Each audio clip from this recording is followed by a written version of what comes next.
अस्सलाम वालेकुम, कैसे हैं आप सब? अल्हम्दुलिल्लाह मैं ठीक ठाक and back with the new video, new topic is about all the questions, okay 2.6 and questions are relating with our previous two stories, an astrologer's day and the engine trouble, and both stories have been written by R.K. Narayan, our short Indian English writer, okay, short stories writer. So let's start. The first question is, the story has been narrated by the owner of the engine. Rewrite the story from the point of view of the engine.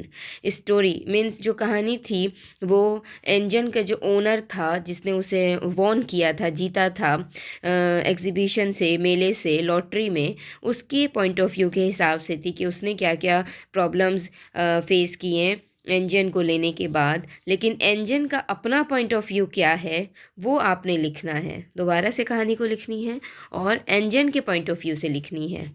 Okay, so the story will be in your own words, आपके अपने words में होनी चाहिए और आपकी अपनी language में होनी चाहिए और इंजन के पॉइंट ऑफ व्यू से होनी चाहिए कि इंजन लाइक इंजन ने क्या क्या फेस किया, इंजन को क्या फील हुआ, इंजन को क्या करना चाहिए था या क्या होना क्या उसकी सोच होनी चाहिए थी। Whatever will be in your mind, just write it according to the point of view of the engine.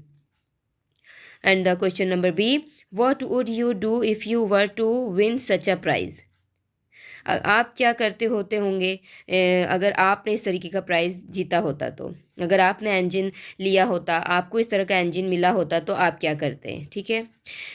Question number C, of the two Narayan stories discussed above which do you prefer and why? Okay, आप कौन सी कहानी are के नारायण की लिखी हुई जो है पहले हमने पढ़ी, डिस्कस किया और पिछले पेजेस में जो कुछ भी था, हमने पिछली वीडियोस में जो कुछ भी पढ़ा, उसके लिए आप क्या प्रेफर करेंगे और क्यों? कौन सी कहानी, which do you prefer and why, कौन सी कहानी आप प्रेफर करेंगे और क्यों करेंगे? ठीक है, बहुत इजी क्वेश्चन है, आप अपने पॉइंट ऑफ व्यू से लिख सकते हैं और इसलिए लिख सकते हैं कि इसमें very common issues are discussed, okay, and very basic issues have been raised, and the solution is also given in there if you can find. Okay, attempt a character sketch of the astrologer.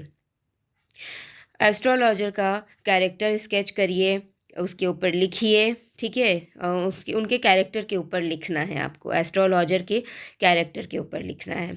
Does this story evoke sympathy और anger for him in you? क्या astrologer की जो कहानी है वो आपके अंदर हमदर्दी उजागर करती है, हमदर्दी को जगाती है, या गुस्सा आता है, या आपके अंदर गुस्सा दिलाता है, उसकी कहानी गुस्सा दिलाती है उसके लिए आपके अंदर?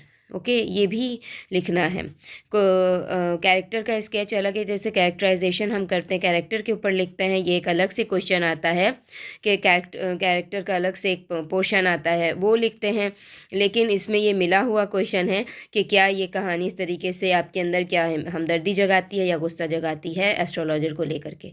ये 4 क्वेश्चन हैं, 2 इंजन ट्रबल को लेकर के है और 2 एन एस्ट्रोलॉजर डे को लेकर के हैं। तो ये टॉपिक यहीं ख़त्म होता है। नेक्स्ट वीडियो में न्यू स्टोरी स्टार्ट होगी। If any students from MEG 7 in Indian English literature is there and that student wants to know the another short story, then write on the comment section, then I will try to upload the same story which that person is saying. Okay, तो आज के लिए इतना ही, मिलती हूँ next video में इंशाअल्लाह ताला। जज़ाकल्लाह।